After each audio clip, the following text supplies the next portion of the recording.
Meu nome é Paulo Viana, eu sou analista de sistemas e trabalho há mais de 30 anos com informática. Eu tenho feito vídeos do assunto, estou ministrando um curso em que estou transferindo todo o meu conhecimento para vocês, até o pulo do gato. Mas não é a intenção que você saia daqui especialista. Quem assiste o vídeo vai ter um excelente conhecimento porque ele é único, ele é um conhecimento adquirido em anos de trabalho e eu posso dizer que é um conhecimento especial para todos vocês. Nos vídeos anteriores eu tenho falado de vocábulos de informática, falei de o que o computador entende, que é o código binário, os sistemas numéricos todos. No capítulo anterior eu ensinei a converter de bases numéricas, de base 2 para base 10, da base 10 para base 16, hexadecimal, para o decimal, binário. Falei que o computador só entende binário, falei que existe uma linguagem básica, uma linguagem de mais baixo nível, para a gente programar o computador. Falei que existem outras linguagens que a gente também vai estudar, mas no começo eu só falei dessa e falei dos microprocessadores, do multiprocessamento, do dual core, do quad-core, do octa-core e mostrei mais ou menos como é que é o endereçamento de um processador e a unidade lógica aritmética, como funciona nessa linguagem assembly o tratamento das informações. E expliquei que o sistema computacional se baseia basicamente em entrada, processamento e saída. Mas ficou faltando falar da periferia da coisa. Então eu aqui, apesar de não ser biólogo, de não ser médico, neurologista, eu vou fazer uma analogia bem mais aprofundada do cérebro humano, que é um computador biológico, frente a um computador digital, que só entende zeros e uns, porque só tem portas lógicas abertas e fechadas, como o circuito digital. E nós vamos fazer um comparativo com o biológico e vamos entender que o computador biológico é mais complexo, que o nosso cérebro embora não haja um parâmetro para a gente comparar velocidade de processamento, mas falta ao computador partes da inteligência natural biológica do ser humano que faz com que o comportamento de um computador seja bem limitado em relação ao nosso computador biológico, que tem sensações, que tem visão, que tem outros aspectos que não o digital. Então nós vamos ver a parte das memórias, os tipos de memória que existem, tanto no biológico como no ser humano. Nós vamos estudar memória, vamos fazer um traço, um raio-x da parte do processador e do seu relacionamento com memória, com HD, com memória do tipo RAM, com memória do tipo ROM. Nós vamos entendê-las a grosso modo e no nível geral, para a gente depois a gente começar a ver um foco mais estreito, em cada coisa, em cada tipo de memória. Vamos lá? Então, no próximo bloco nós vamos aprender um pouquinho sobre tipos de memória. Até já!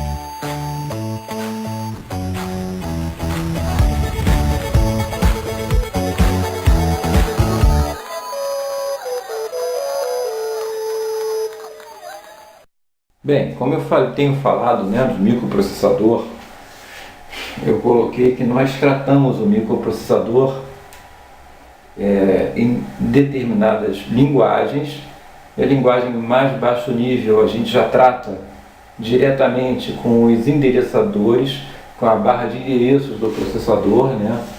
Eu já te mostrei, assim, por exemplo, o processador mais simples tem 4 a 5 registradores.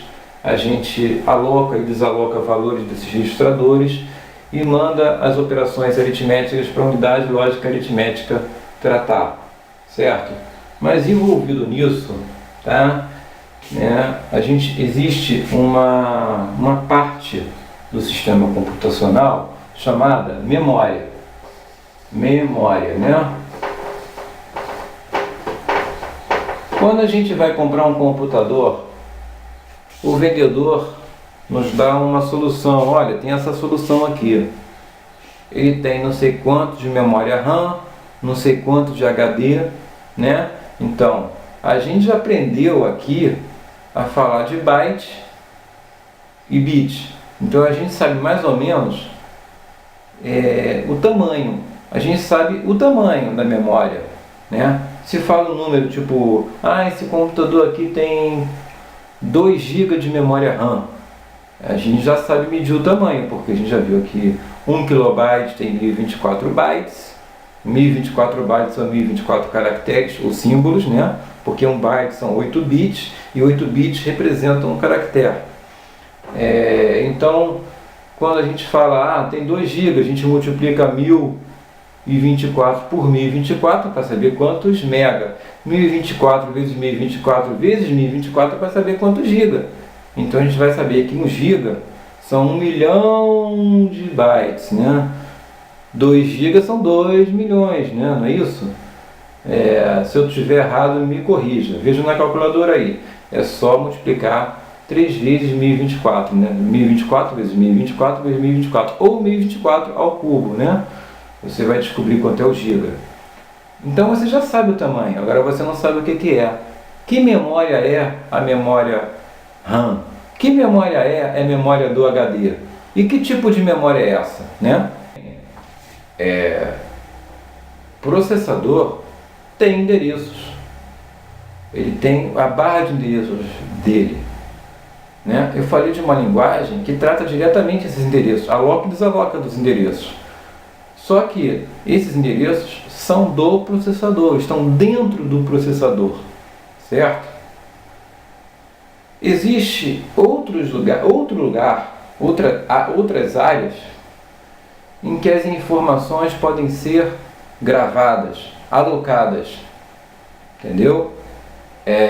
Existem outras partes daquela placa-mãe ali, né, do computador, a placa-mãe, outras partes ali que são gravadas as coisas em massa de dados maior, né?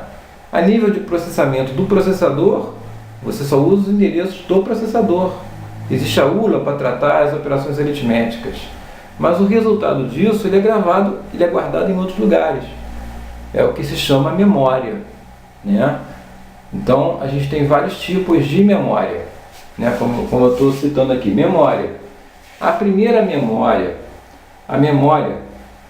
digamos que o processador ele armazena e usa os dados para serem usados posteriormente. Um lugar que também armazena grande massa de dados, tá? A principal, a chamada memória principal,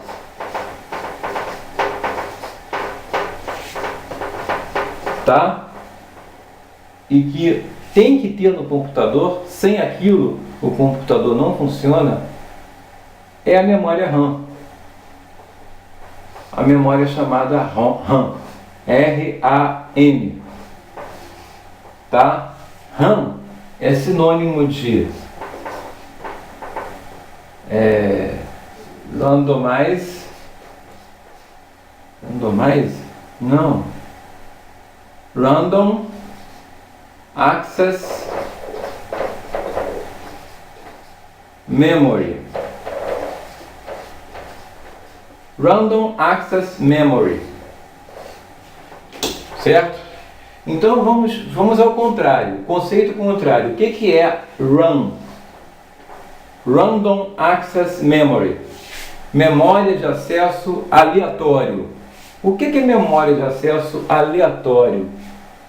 É a memória que guarda as informações de forma volátil. Ela guarda as informações que eu preciso enquanto o computador estiver ligado. Quando eu desligar o computador, aquela memória desaparece, tudo sai da memória, desaloca tudo, certo? É uma memória que está viva só enquanto o computador está ligado, certo? Porque ela acessa dados temporários, aleatórios, que não tem necessidade, a princípio, de serem fixos para sempre, de estarem ali até quando você desliga o computador, entendeu? É memória de trabalho, é uma memória de trabalho. Ela, vamos dizer que ela é uma memória de trabalho.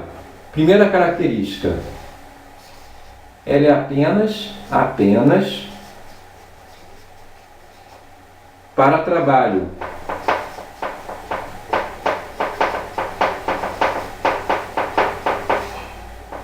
Ou enquanto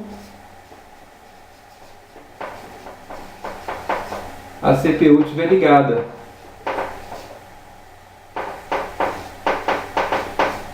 Porque quando desliga, ela é desalocada, apaga tudo. Ela não fica para sempre. Seu conteúdo, segunda característica, ela é volátil. Tá? O conteúdo não é permanente. O conteúdo, né, existe só enquanto CPU ligada. Tá? Pronto. Tá definido o que é RAM? Tá? Vou dizer mais ou menos como é que funciona. Vamos ver se nós entendemos. Memória de acesso volátil significa, ou melhor, memória de acesso randômico. Significa que o acesso é randômico. Esse termo foi um termo discutível, né? A gente pode dizer que o termo randômico para este tipo de memória, acho que foi um erro ao traduzir, ao dar o nome. Ao dar o nome para esse tipo de memória, eu acho que acesso randômico não traduz exatamente o que essa memória significa. A memória RAM, ela é a principal, ela é a memória de trabalho. Seria melhor referenciá-la como memória de trabalho. Qual é a memória de trabalho do seu computador? Ela é a RAM, ela é a Random Access Memory, a memória de acesso randômico, né? Ou memória de acesso volátil seria melhor. Seria melhor definida como acesso volátil, porque ela é volátil. Ela é uma memória que só armazena informação enquanto o computador estiver ligado. Entendeu? É uma memória de trabalho, temporária. Ela não é uma memória para colocar coisas que são definitivas. Entendeu? É uma memória que está ali só para você trabalhar ali naquele momento. Quando você desligar o computador, zera ela. Você reseta ela. Quando você desliga, não existe mais como você ligar e ter alguma coisa já ainda gravada ali, né? Você só grava durante o uso do computador. Enquanto ele estiver sendo usado, você está armazenando dados na RAM e tirando dados dela. Você está mexendo nela, gravando e regravando. Ela é dinâmica. Você pode gravar nela, ler, regravar, apagar, enquanto o computador estiver ligado. Quando você desliga, automaticamente é como se aquele circuito sumisse as informações, só mantém enquanto ela estiver ligada, porque quando você desliga o computador, a energia para de fornecer, para de ser fornecida para a placa-mãe, mas a gente sabe que existe um tempo X para, né, os chips pararem de receber energia acumulada, e quando que zera o que tiver gravado ali, apaga-se, entendeu? A RAM, ela é volátil, portanto, certo? Primeira característica da memória RAM, tá? Então, quando a gente fala, compre esse computador aqui porque ele tem uma memória RAM excelente, a memória RAM dela é 8 GB, muito bom, entendeu? Mas é apenas enquanto o computador estiver ligado para trabalho, né? Para o computador ser mais rápido, né? A quantidade de memória RAM influencia, né? Nós temos uma memória RAM, nós, computador biológico? Não, não temos. Nós não temos memória RAM. Exatamente como RAM, não. Nós só trabalhamos com memória permanente. Nós, humanos. Os humanos, tudo que nós recebemos fica na nossa memória, na realidade, por um tempo, o tempo que a gente quiser, né? Vamos supor, o telefone da minha mãe, o telefone do meu pai, o celular do meu amigo, eu vou procurar manter na minha memória para sempre. Isso é uma informação que eu vou precisar direto, todos os dias da minha vida, a qualquer momento eu posso precisar, então eu gravo numa parte da memória que fica por longo período de tempo, entendeu?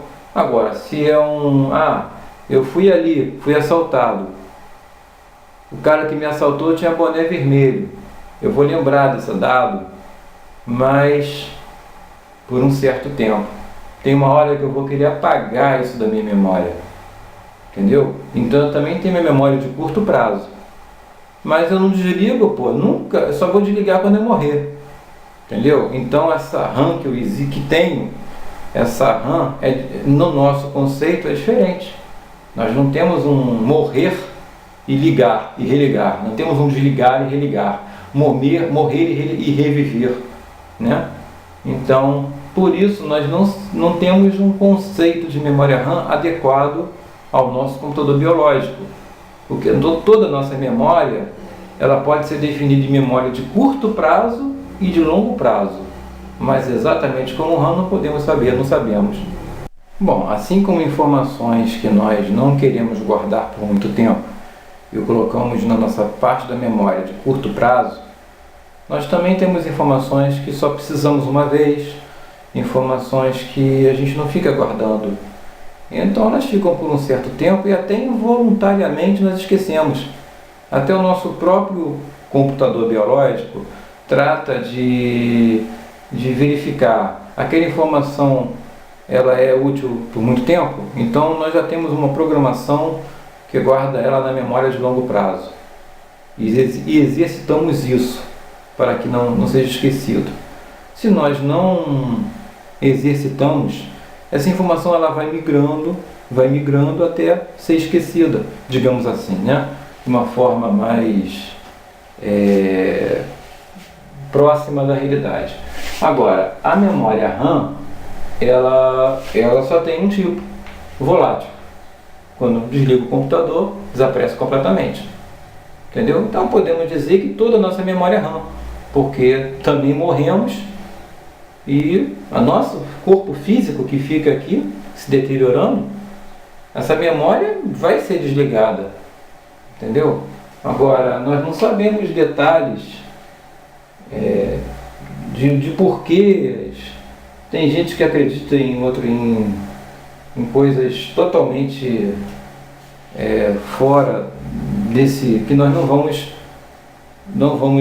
assim, nos aperfeiçoar aqui, nos aprofundar, né? Quanto à religião, quanto à parte espiritual. Vamos nos basear apenas no computador. Então, essa memória RAM, ela é importante. É o primeiro componente, né, da especificação de um computador que nos é fornecido pelo vendedor. Quanto de memória RAM, né? A segunda informação que nos dão é quanto o computador tem de hard disk, HD, hard disk. É a segunda informação que nos dão, né, de memória do computador, tá? Bom, essa a gente já sabe que é volátil. Essa aqui é igual à memória volátil. Quer dizer, a Random Access Memory. Random Access Memory. Ela, na verdade, pode ser considerada memória volátil. Volátil ou de trabalho. Vamos dizer assim? Tá? E o HD guarda informações permanentemente. É uma memória física também, tá? Mas permanente. Entendeu? Memória permanente. Memória não volátil ou permanente, né? Ela só não é permanente se acontecer um defeito. Caso contrário, ela é permanente. Então vamos dizer que ela é uma memória permanente. Essa memória aqui, de HD, é minha memória que fica. Tudo que é gravado ali, fica, teoricamente, para sempre.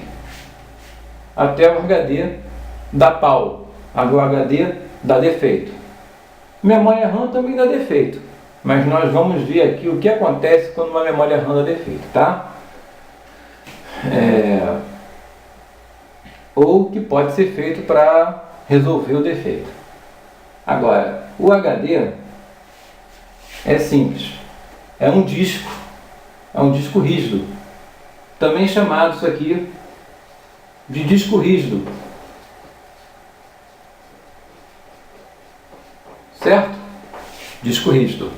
É um disco que tem cilindros e cabeças. Cabeças e cilindros que fazem leitura e gravação de uma grande massa de dados, bem maior que essa aqui. Esse aqui é bem maior.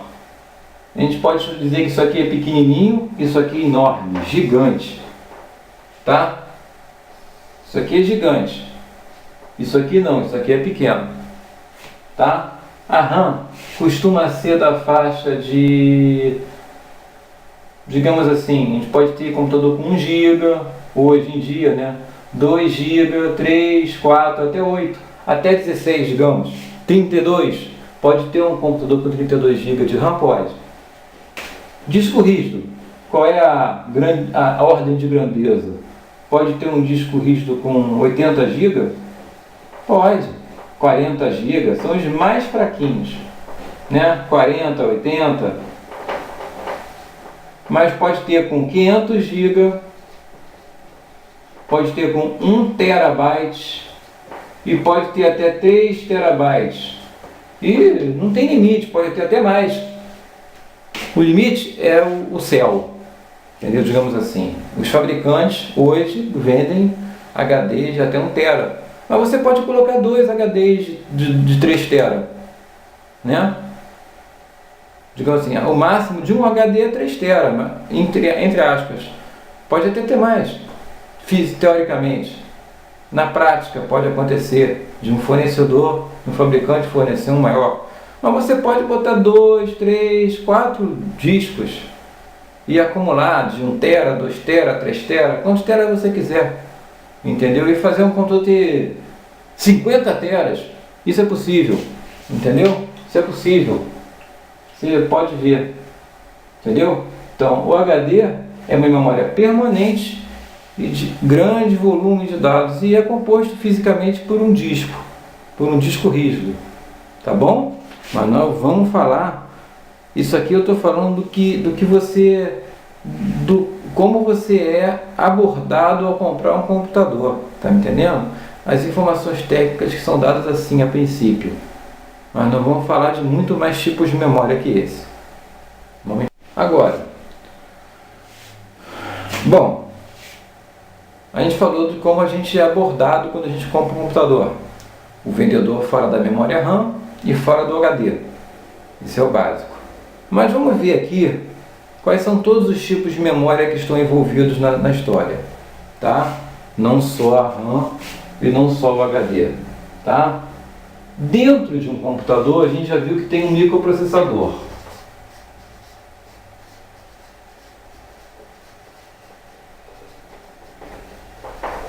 Esse microprocessador, seja ele multiprocessado, com vários núcleos, ou com um núcleo apenas, não interessa. Ele tem ali um endereçamento interno, uma barra de endereço, que a gente já estudou. Isso é transparente. Quando você compra um computador, você nem sabe disso. É do processador essa barra de endereço, tá? Tem a ULA. E esse microprocessador, ele vem um chip. Ele está ali fisicamente um chip. Ele acessa a memória RAM, tá? Para trabalho. Ele tem ali, por exemplo, se você tem disponível 4 GB de memória RAM, ele vai acessar esses endereços de memória RAM daquela forma que eu expliquei. Se no modo real ele tem segmento, 2 pontos offset, que multiplica o segmento por 10 e soma com o offset, e pum, somado com A20, né? Ele pum, sabe qual é a parte da memória RAM que ele está lendo ou gravando, né? Isso tudo via programa de computador, tá? Lá na linguagem assembly, as referências da linguagem, pum, ele já trata a memória RAM diretamente para trabalho, para fazer o processamento, entendeu? Agora, que outro tipo de memória basicamente o computador tem? Bom, basicamente existe dentro da placa-mãe, tá? Um componente que é a memória ROM. E que memória é essa? É a memória Read Only Memory. Certo? Ou seja, memória apenas para leitura. Nessa memória, só a leitura. Certo? Então, vamos raciocinar. Para que um computador tem uma memória somente para leitura? Ou seja, você nunca pode gravar nessa memória. A informação dela é somente para leitura. Você não consegue gravar nessa memória. Certo? Por quê?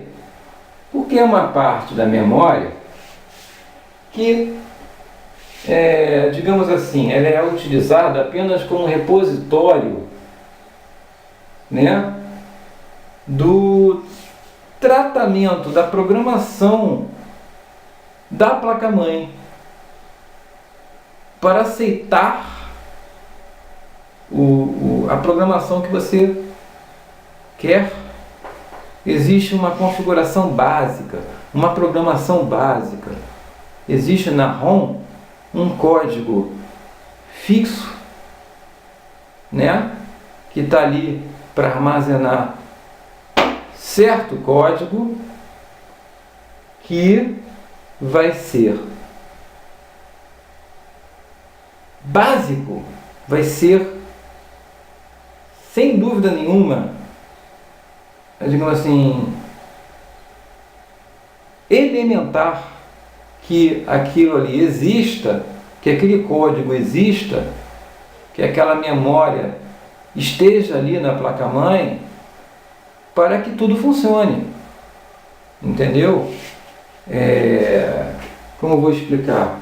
É uma parte da memória que simplesmente está dentro do que se considera firmware. O que é firmware? Né? a gente precisa voltar no assunto, tá? Para saber o que é hardware, o que é software e o que é firmware. O que é hardware? Hardware é equipamento. O computador, aquele bugiganga fisicamente, é um equipamento. O que é software? É o código, é a programação que você embute ali. É o software. E o que é firmware? É quando o hardware está ligado a um software, eles funcionam em conjunto, entendeu? E não tem como você apagar o software. Não tem como você, a princípio você não reprograma ele. Ele já vem programado. Então uma coisa que já vem programada é um firmware. Uma placa, um equipamento, um hardware que já vem programado de fábrica, ele é um firmware. Então a placa-mãe também tem um firmware, que é o que? O conteúdo que está na ROM. Contém um software ali, que é a programação básica para o computador ligar. Você liga o computador, aparece ali em cima no vídeo, driver de vídeo, vídeo, placa de vídeo, não sei o que, a logomarca da placa de vídeo. Aparecem umas letrinhas, aí começa a memória, ler memória, não sei o que. Essa programação inicial para que o computador comece a funcionar está onde? Na ROM. Aquela programação ali você não apaga nunca. Você vai ligar o computador e vai ver aquilo ali e vai ter aquele conteúdo, aquela programação básica. Quando você liga o computador, vai rodar aquilo ali sempre, que a gente considera como post. Toda vez que você liga o computador, aparece aquelas letrinhas, é o post. Esse post sempre existirá porque você não consegue apagar a ROM. A ROM ela é RID, somente para leitura. Percebeu? Então, quando você liga o computador e aparece aquelas letrinhas, quanto de memória, e vai começar a carregar o Windows, vai ler o disco rígido, vai ler o drive, vai acender as luzinhas, depois vai reiniciar. Essa programação envolvida ali, ela está onde? Na ROM. Está numa memória do computador chamada ROM, que ninguém quer saber quanto é que tem, ninguém quer saber o que é. Geralmente ninguém quer saber o que é a ROM ali. Quando você compra o computador, você nem sabe que fabricante da ROM é. Eles nem te falam, essa memória ROM aqui tem quanto de memória ROM? Não precisa. É desnecessário. Entendeu? É desnecessário você saber quanto de ROM tem um computador. Porque ela não é memória de trabalho. Ela não é onde você vai gravar as informações. Ela é onde vai ter a programação inicial do computador para ele fazer ele funcionar. Tá bom? Embora a ROM não seja uma memória que todos se interessem com aquela mesma intensidade que a RAM, que é a memória principal, ou a HD, ou também o HD, né, que é o disco rígido, a memória permanente, a ROM ela não desperta muita curiosidade, é um assunto meio chato, os leigos não vão querer saber, não vão querer se aprofundar em ROM, mas eu estou falando para um público que também é informata, que também conhece mais minuciosamente, né? Então eu sou obrigado a falar dos tipos de ROM, tá? Os tipos de ROM são fisicamente um chip em que você não consegue de jeito nenhum apagar a informação dele, para você trocar a ROM daquele computador só tirando o chip e colocando outro, né? É o chip do tipo ROM. Ela não é apagável, não é regravável, tá? É a ROM. Existe um tipo de ROM chamado EPROM, Erasable ROM, tá? Erasable Programmable ROM, perdão. Erasable Programmable ROM. Ela é apagável e é reprogramável. Como você faz isso? Você tira o chip, coloca numa placa específica para gravação. Essa placa de gravação de EPROM você espeta num slot de um computador e dali você refaz a programação dela. Você apaga ela usando um recurso ultravioleta. Com ultravioleta ela é apagada e permite que você grave nela apenas aquela vez a nova programação, né? Você pode refazer o processo, apagá-la e programar novamente. Aí você tira o chip dali, coloca no lugar original, que é na placa-mãe, e ela funciona como reprogramada. Ela é uma EEPROM, apagável por um processo ultravioleta, tirando ela e colocando numa placa de gravação de EEPROM. Tá? E existe uma EEPROM elétrica. Ela é Electrical Erasable Programmable ROM. Que é elétrica. Essa aqui já não é mais ultravioleta, essa aqui é UV. Essa aqui usa ultravioleta, essa aqui é elétrica. Electrical Erasable Programmable ROM. Né? Essa aí você não precisa tirar o chip da placa-mãe. Essa aí você apaga ela por um processo elétrico, você dá um curto nela, zera ela e atualiza ela.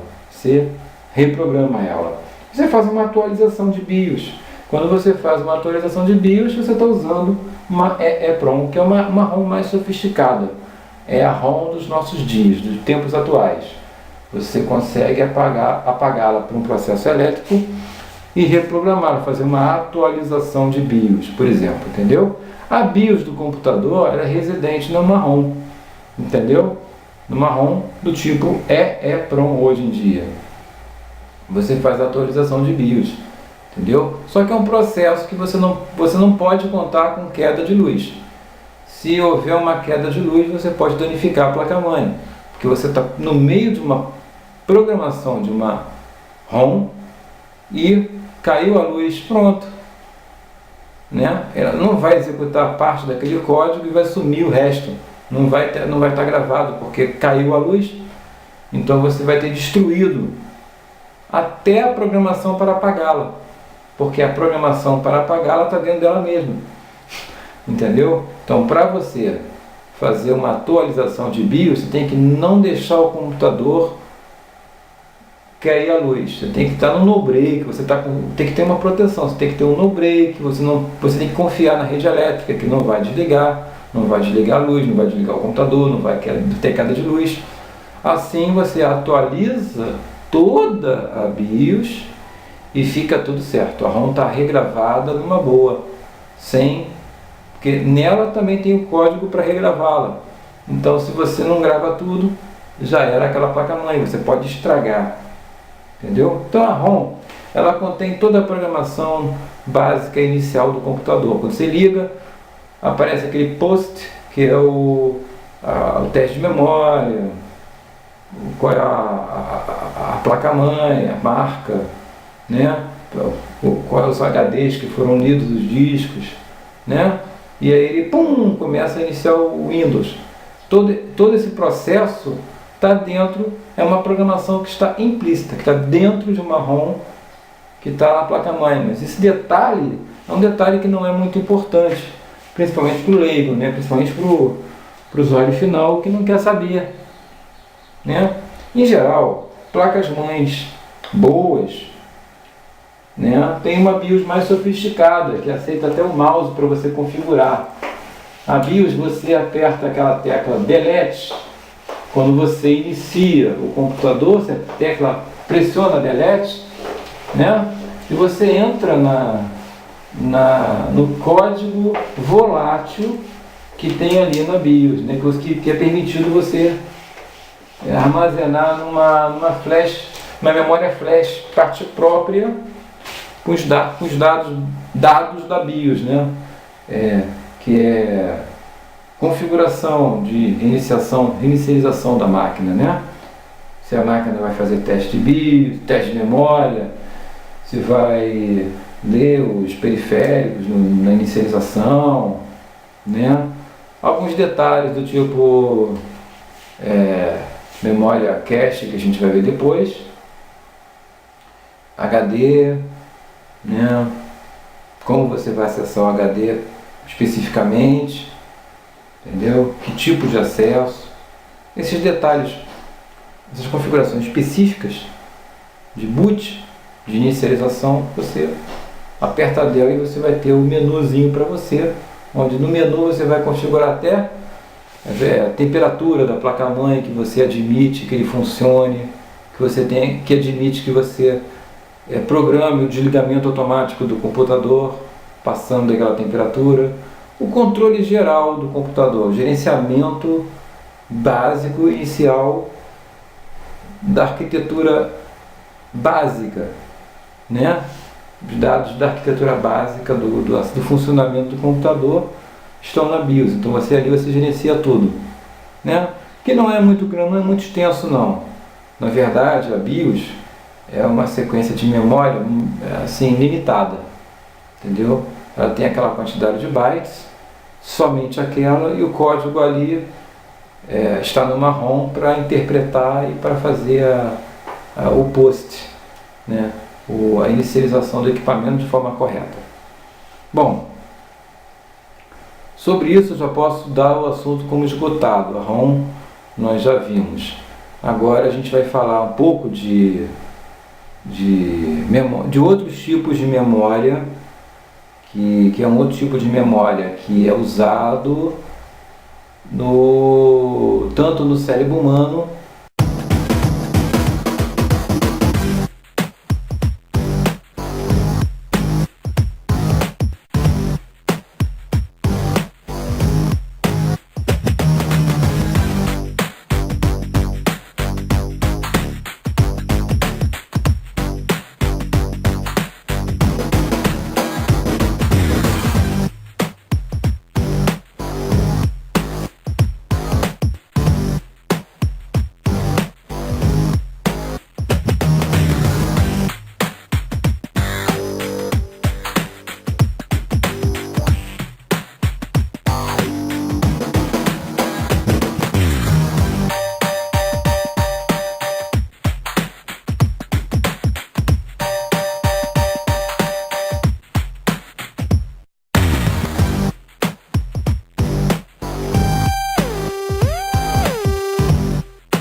interesse na ROM quase ninguém tem, mas em outros tipos de memória que a gente vai ter que falar aqui, que a gente vai ter que abordar, que eu vou ter que falar, a gente pode fazer uma analogia com o cérebro humano, tá?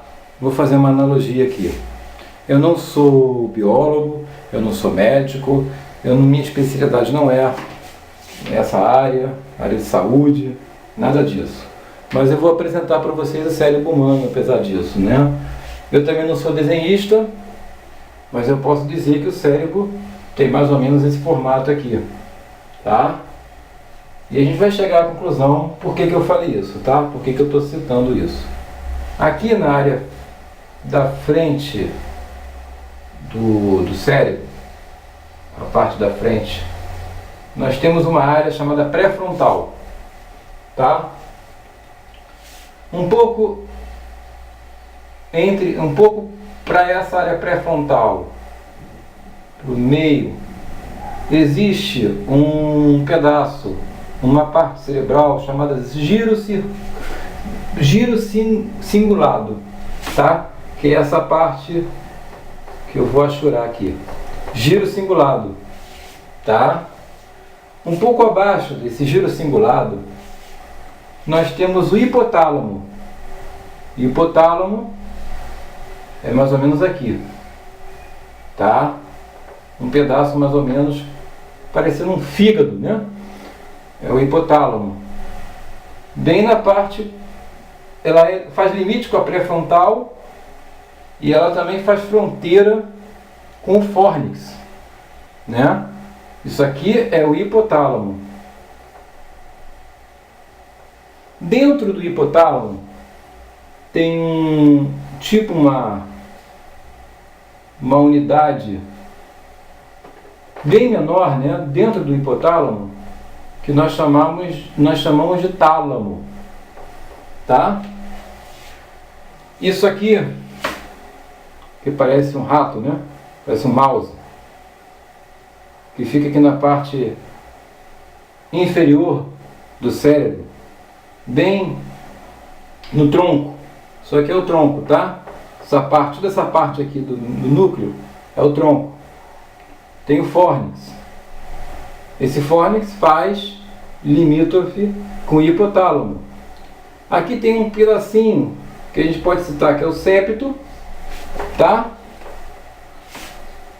Mais ou menos nesse local aqui, abaixo, na parte inferior, na ponta, essa ponta desse cigarro aqui, é a amígdala.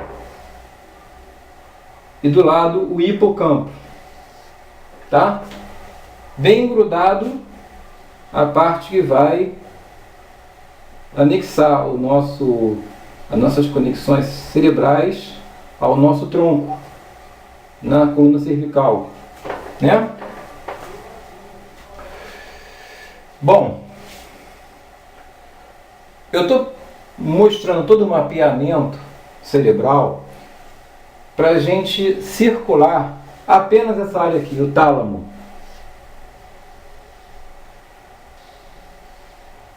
É claro que a função do tálamo e do hipotálamo, que é o que circunda todo o tálamo, né? Que está acolhendo o tálamo. Essa parte aqui, ele é responsável por múltiplas funções do cérebro, né? É uma coisa tão complexa que, né, as sinapses, né, as comunicações entre os nervos, que transferem-se as informações, os dados de um nervo para o outro, né, transfere do sistema nervoso, né, as informações para essas partes aqui. Elas envolvem tireoide, envolvem glândulas do ser humano, envolvem a amígdala, envolvem certos órgãos voluntários e involuntários, né? Então, eles não têm uma função específica, eles têm uma função complexa, tá? Mas a gente pode dizer, a ciência já definiu, já descobriu que o tálamo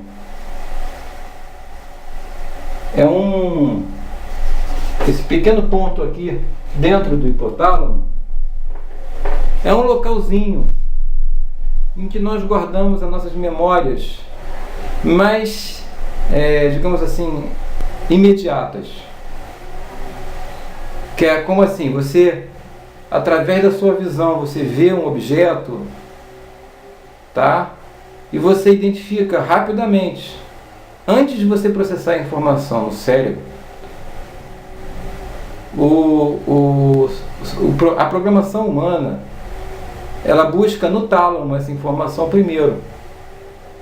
Essa informação pode já estar lá e você mais rapidamente já reconhece aquele objeto.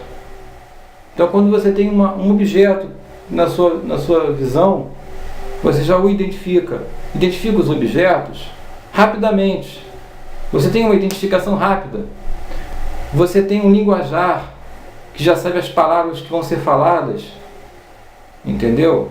Porque você tem no tálamo uma memória auxiliar antes do cérebro, pré-concebido, as memórias mais imediatas, as que você assimila mais rápido.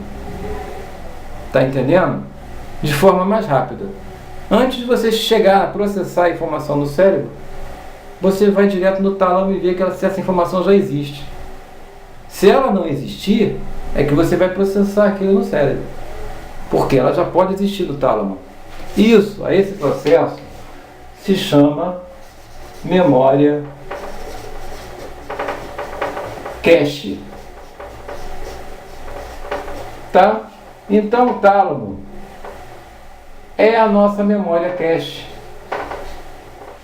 é onde nós primeiro acessamos e verificamos se já identificamos aquela palavra ou objeto. Aquele raciocínio, o raciocínio que nós vamos fazer pode ser mais rápido se a informação já existir no tálamo. Entendeu? Nós rapidamente reagimos a um assalto, de uma forma ou de outra.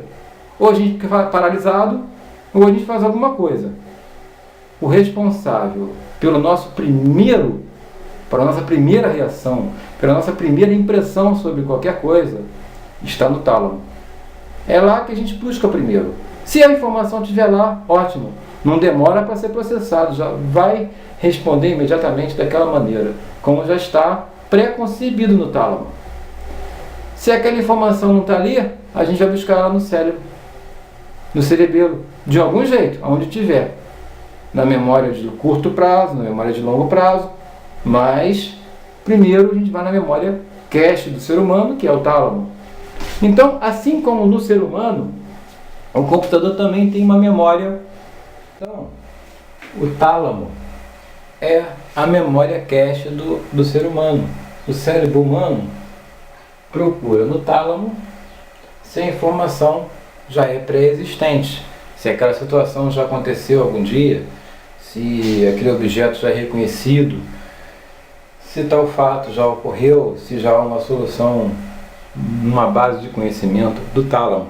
Se existir, ele já providencia a solução com base nessa base de conhecimento e não precisa realizar o processamento completo. Ele não chega aí no cérebro, ele vai no tálamo, se a informação já estiver lá, ele resolve.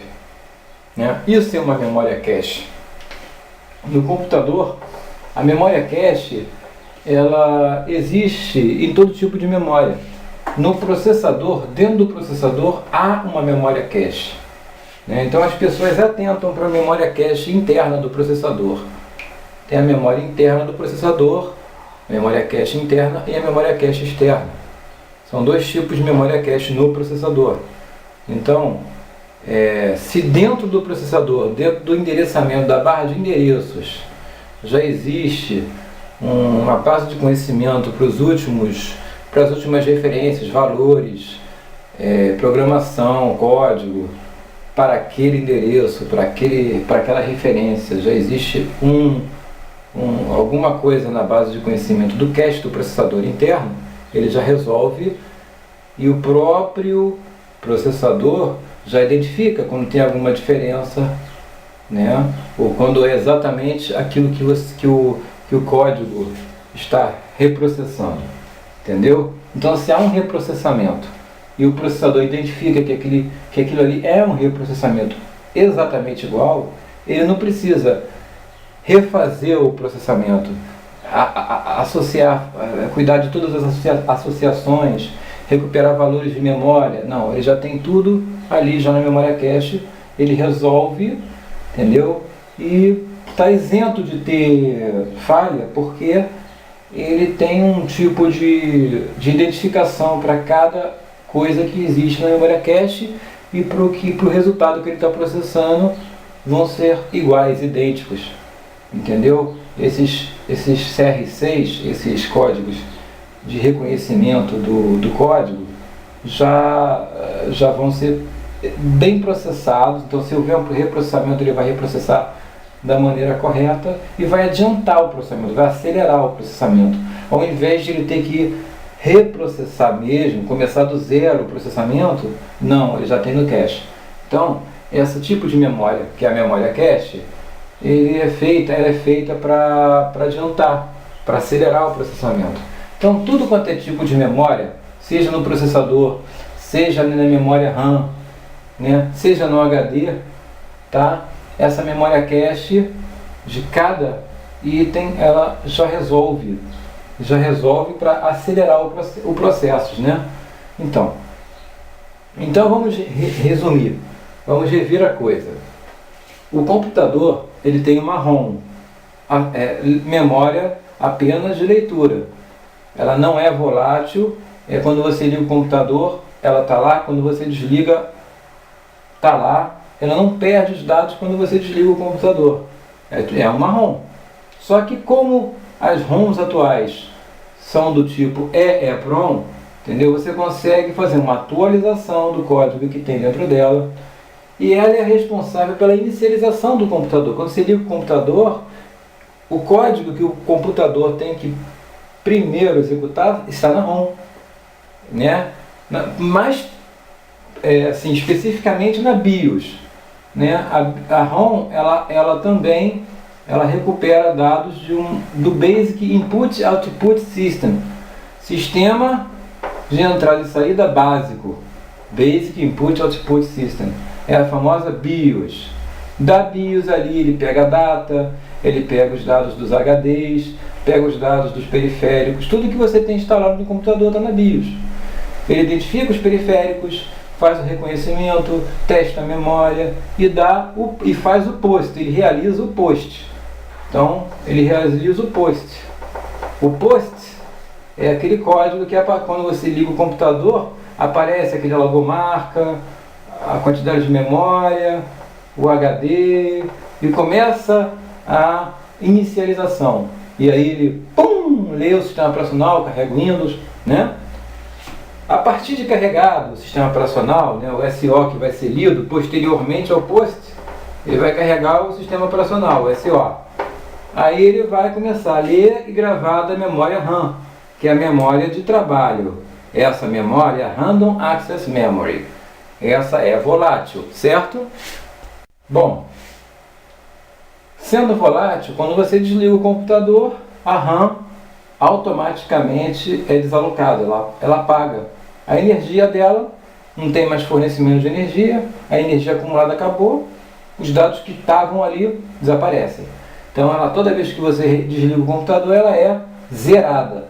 Ela é só apenas uma memória de trabalho. Como é que o computador pode ter mais que aquela quantidade de memória de trabalho?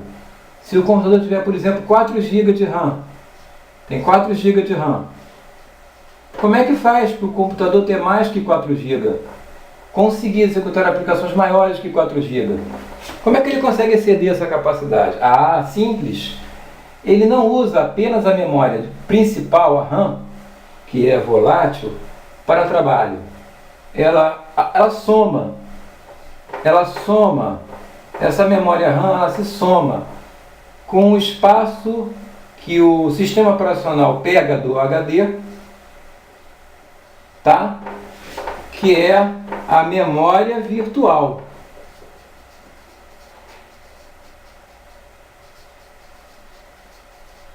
Então, usando essa memória virtual, que é um pequeno espaço do HD que você configura, ele se soma à tua memória principal, certo? Isso é configurável, e com essa memória total, você tem a sua memória total. Você está me entendendo? Então, quanto mais memória RAM você tiver, é bom, porque a memória de trabalho direta, ela é mais rápida, ela não é acesso a disco.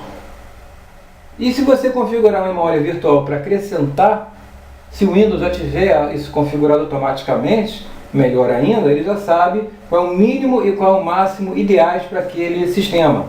O SO calcula isso. Então, a partir disso, ele usa aquele espaço do HD, hard disk, disco rígido, para alocar uma memória para trabalho. Essa memória também é desalocada quando você desliga o computador, certo? E você tem o HD. O HD ele pode ser interno ou pode ser externo. Qualquer HD você pode colocar dentro do gabinete ou fora dele através de uma caixinha que você chama de case. Você pode comprar uma case e colocar um HD externo. Existe case, né? Case para HD. Essas cases para HD é para o HD ficar externo. Também como você pode pegar e ligar diretamente dentro do gabinete e ele fica interno. Tanto faz. Se você quiser transformar o seu HD interno e externo, a vantagem é que ele fica portátil. Você leva para lá, leva para cá. Só que hoje as pessoas estão usando aqueles HDs menores de notebook, pequenininhos, que dá para você levar e trazer com mais facilidade. Tá me entendendo? Bom, hoje em dia você também tem outras unidades portáteis, como o pendrive, também é lido e gravado informações. Ele geralmente ele é posto numa entrada USB, Universal Serial Bus, que foi criada a partir do Macintosh. Nós temos hoje uma conexão padronizada para ligação de periféricos, que é o USB, graças ao Macintosh. Ele se tornou padrão no PC, porque antes o PC tinha outros padrões, era tudo despadronizado, placas de vídeo diferentes, conexões diferentes. Então a USB ela veio a padronizar as conexões de impressora e de qualquer periférico, qualquer conexão que você liga no micro, entendeu? Então através da USB você conecta lá o pendrive, que vai funcionar exatamente como se fosse um HD externo, muito próximo, né? Equivalente ao HD, e usa também sistema de arquivos do HD também.